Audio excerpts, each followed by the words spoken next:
Congresswoman Jasmine Crockett's a Democrat of Texas. She's running to serve as ranking member of the Oversight Committee, and she joins me now. Good to have you here. Good to see you. Let's start with the polling because it strikes me as both sort of encouraging for those opponents of the bill, also a huge messaging opportunity because a third of people don't have an opinion of it. So you've got 23 support, 42% oppose, 34% no opinion. What does that say to you?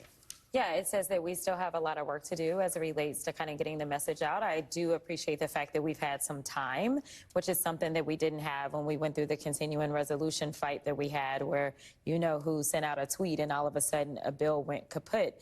And so I do appreciate that we're kind of getting through it, but you're talking about pages and pages of legislation. And then you have, you know, the Trump administration throwing things out like, oh, we're not going to put a tax on this, so you should love it. But they're not telling the other side of the story. Like, at the end of the day, would you rather have a tax bill that may be $5, you know, less that you're normally keeping in your pockets, but you don't have this crazy random health care bill? Right. Probably so, right? Like, and the reality is that people are going to die.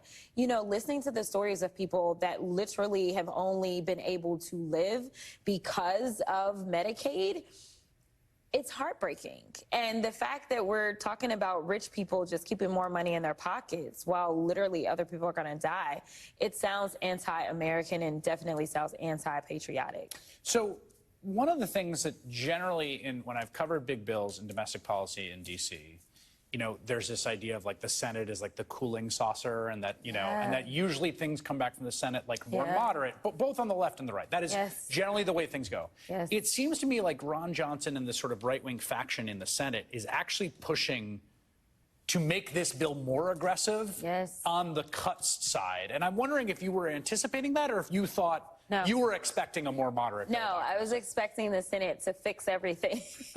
I mean, I was expecting it still to come back as a bad bill, but we're talking about You thought it would get better. Correct. I thought it would get better. We're talking about a bill that only made it through the House by one vote. Right. One vote. So literally it's like two people went AWOL, right? And another two Republicans voted with the Dems, and then another one just said, listen, I'm just going to white light this, or, you know, vote present. Yeah. And so I expected in the Senate, especially because, think about it this way. Our congressional districts are approximately 766,000 people. And so literally there are some Republicans that don't have any hospitals whatsoever in their districts.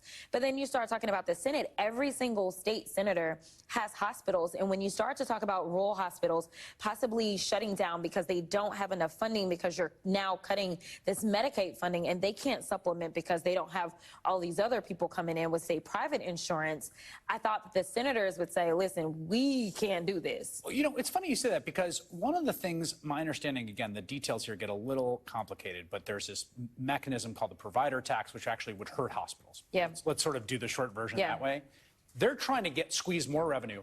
My feeling always, when I used to cover Congress day in, day out, was that the hospitals were big interest groups. They are. They will drop money on your head if they don't like it. They will be up in your office. Yes. Where are the hospitals? Honestly, it's wild to me that they have not shown up in a big way. I don't know. To fight this bill. I have no idea. I mean, it's kind of like you saw the farmers, right? Like when we were going through that, like, continuing resolution, the farmers were like, wait a minute. Like, they showed up, like the Farm Bureau was like, we are here, right?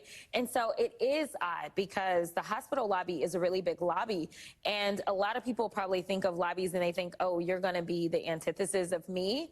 But when you're talking about rural America, like, I lived in East Texas. Let me tell you, hospitals are shutting down. And in rural America, you don't have as many providers either. And so literally, if you have this specialized cancer, you can't stay at home. You've got to go somewhere else because there's no one that knows about the help that you need. So it is really odd. And I tell you this, that there's going to be more hurt that comes to red states than blue states.